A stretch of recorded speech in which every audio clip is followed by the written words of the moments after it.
concentration, méditation, travail. Concentrer l'attention. Quoi que l'on veuille faire dans la vie, une chose est absolument indispensable et à la base de tout.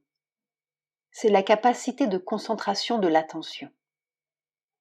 Si l'on arrive à rassembler les rayons de l'attention et de la conscience sur un point, et que l'on soit capable de maintenir cette concentration avec une volonté persistante, il n'y a rien qui puisse résister.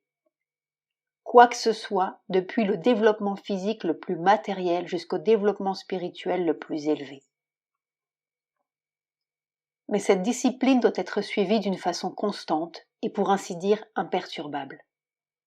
Non pas qu'il faille toujours être concentré sur la même chose, ce n'est pas cela que je veux dire. Je veux dire apprendre à se concentrer. Et matériellement, pour les études, pour les sports, pour tout développement physique ou mental, c'est absolument indispensable. Et la valeur de l'individu est proportionnelle à sa valeur d'attention. Et au point de vue spirituel, c'est encore plus important. Il n'y a pas d'obstacle spirituel qui résiste à une puissance de concentration pénétrante. Par exemple, la découverte de l'être psychique, l'union avec le divin intérieur, les ouvertures sur les sphères supérieures, tout peut s'obtenir par un pouvoir de concentration intense et obstiné. Mais il faut apprendre à le faire.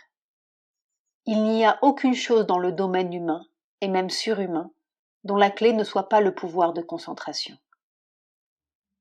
Vous pouvez être le meilleur athlète, vous pouvez être le meilleur élève, vous pouvez être un génie artistique, littéraire ou scientifique. Vous pouvez être le plus grand saint avec cette faculté-là. Et chacun possède en soi un tout petit commencement. C'est donné à tout le monde, mais on ne le cultive pas. L'attention parfaite. Qu'est-ce que la concentration ? C'est ramener tous les fils dispersés de la conscience sur un seul point, une seule idée. Ceux qui peuvent réaliser l'attention parfaite réussissent tout ce qu'ils entreprennent. Ils feront toujours beaucoup de progrès. Et cette concentration-là se développe tout comme des muscles. On peut suivre différents systèmes, différentes méthodes d'entraînement. On sait aujourd'hui que l'être le plus chétif, par exemple, peut, avec de la discipline, devenir aussi fort que les autres. Il ne faut pas avoir une volonté qui s'éteint comme une chandelle. La volonté, la concentration, doit se cultiver. C'est une question de méthode, d'exercice régulier. Si vous voulez, vous pouvez. Mais il ne faut pas que la pensée « à quoi bon » vienne affaiblir la volonté. L'idée est que l'on est avec un caractère et qu'on n'y peut rien est une ânerie.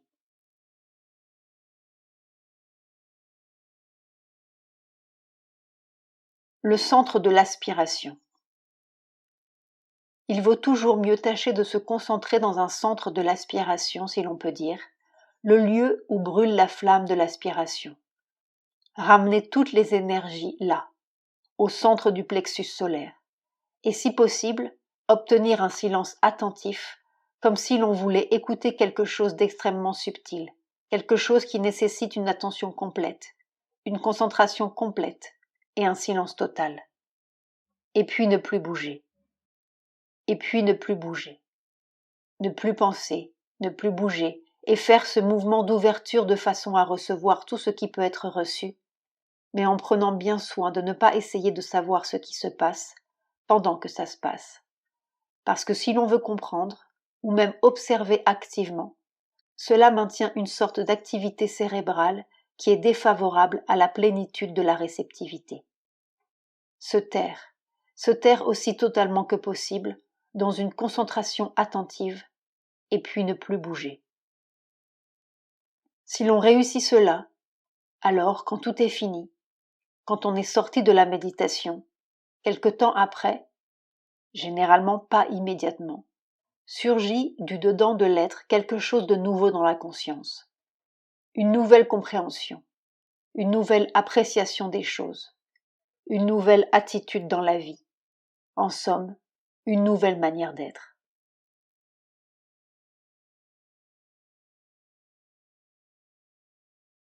La méditation dynamique. Je pense que le plus important, c'est de savoir pourquoi l'on médite. C'est cela qui donne la qualité de la méditation, qui fait qu'elle est d'un ordre ou d'un autre. On peut méditer pour s'ouvrir à la force divine. On peut méditer pour entrer dans les profondeurs de son être. On peut méditer pour apprendre à se donner intégralement. On peut méditer pour toutes sortes de choses. On peut méditer pour entrer dans la paix et le calme et le silence. C'est généralement ce que font les gens, sans y réussir très bien. Mais on peut méditer aussi pour recevoir la force de transformation, pour découvrir les points à transformer, pour se tracer le chemin du progrès. Et puis, on peut aussi méditer pour des raisons très pratiques. Quand on a une difficulté à résoudre, une solution à trouver, qu'on veut être aidé dans une action quelconque, on peut méditer pour cela aussi. Je pense que chacun a son propre mode de méditation. Mais si l'on veut que la méditation soit dynamique, il faut avoir une aspiration de progrès et que la méditation soit faite pour favoriser et pour satisfaire cette aspiration de progrès. Alors cela devient dynamique.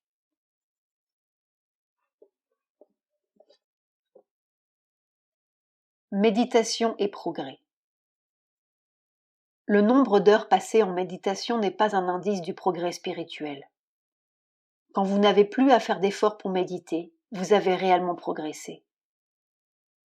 Il arrive un moment où l'on a plutôt à faire effort pour mettre fin à la méditation. Il devient difficile de ne pas méditer, difficile de s'arrêter de penser au divin, difficile de redescendre vers la conscience ordinaire. Vous pouvez être sûr d'avoir accompli un vrai progrès quand la concentration sur le divin est devenue la nécessité de votre vie, quand vous ne pouvez plus vous en passer, quand elle se poursuit naturellement, depuis le matin jusqu'au soir, quelle que soit votre occupation par ailleurs, que vous vous asseyez pour méditer ou que vous bougiez pour agir et travailler. Ce qui est exigé de vous, c'est la conscience. Il n'y a qu'une chose nécessaire, être constamment conscient du divin. Mais n'est-ce point une discipline indispensable que de s'asseoir pour méditer? Et n'obtient-on pas ainsi une union avec le divin plus intense et plus concentrée? C'est possible, mais une discipline en elle-même n'est pas ce que nous recherchons. Ce que nous voulons, c'est d'être concentrés sur le divin dans tout ce que nous faisons, en tout temps, dans tous nos actes, tous nos mouvements. Il y en a quelques-uns ici à qui l'on a dit de méditer, mais il y en a d'autres aussi à qui l'on n'a jamais demandé de le faire. Et pourtant, il ne faudrait pas croire qu'ils ne progressent pas. Eux aussi suivent une discipline, mais d'une autre nature. Travailler, agir avec dévotion et avec une consécration intérieure est aussi une discipline spirituelle. Le but final est d'être en union constante avec le divin, non seulement en méditation, mais dans toutes les circonstances de la vie active.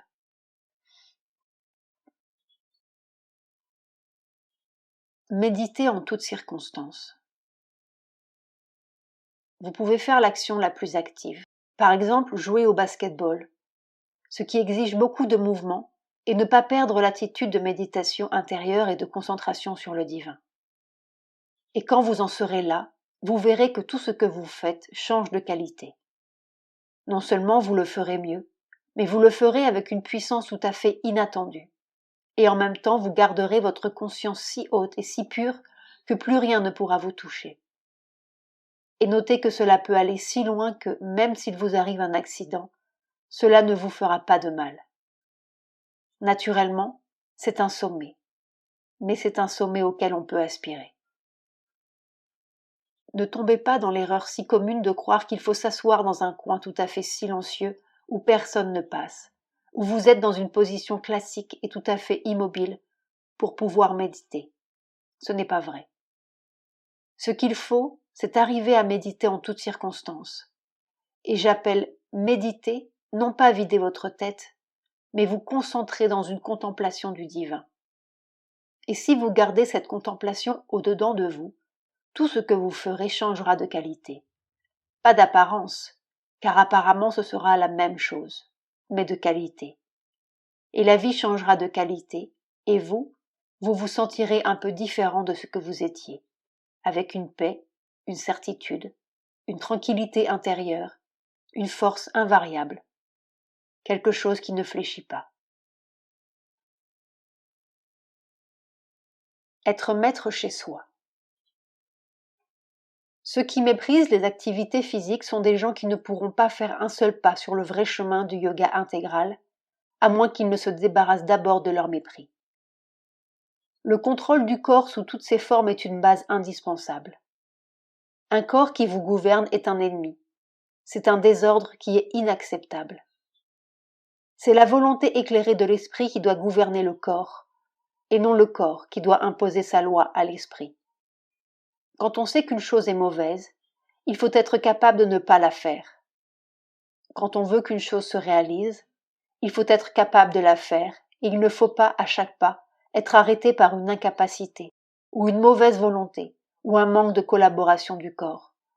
Et pour cela, il faut suivre une discipline physique et être le maître dans sa propre maison.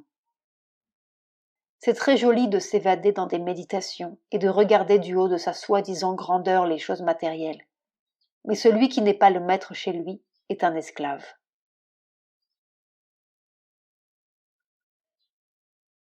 Le corps a besoin d'activité.